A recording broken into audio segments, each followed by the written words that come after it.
जय जय रघुवीर समर्थ श्रीराम समर्थ. श्री समर्थ रामदास स्वामी रचित मनाचे श्लोक आणि त्यावर विश्लेषण केले आहे सांगली येथील श्री विश्वनाथ यज्ञेश्वर छत्रे यांनी. आज आपण 36व्या श्लोकाचे विश्लेषण ऐकणार आहोत. सदा सर्वदा देव सन्निध आहे. सृष्टीतील प्रत्येक वस्तूत आत्मरूपाने श्रीराम वास करून असतात. ते संकटात पडलेल्या भक्ताची कधीही उपेक्षा करत नाहीत. या गोष्टीवर ज्याचा विश्वास आहे त्याला त्याचा प्रत्यय आल्याशिवाय राहत नाही.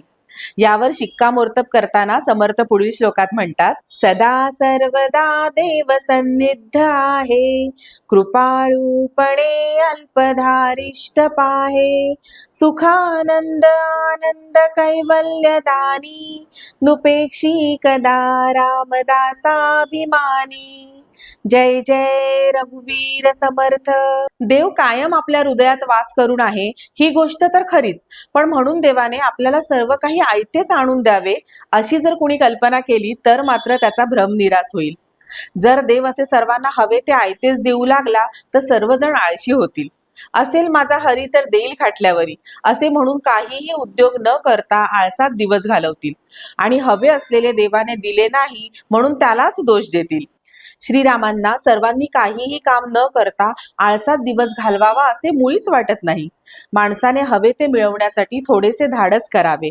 हवे ते मिळवण्याचा वैध मार्गाने आटोकाट प्रयत्न करावा अशी त्यांची अपेक्षा आहे.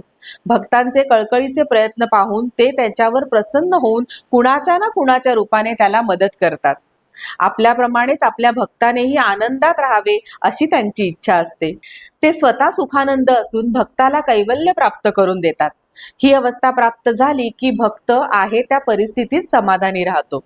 भक्ताला हव्या असलेल्या वस्तू श्रीराम त्याला सहज देऊ शकतात, परंतु त्यातून त्याला मिळणारा आनंद हा तात्पुरता आहे हे त्यांना माहीत असते.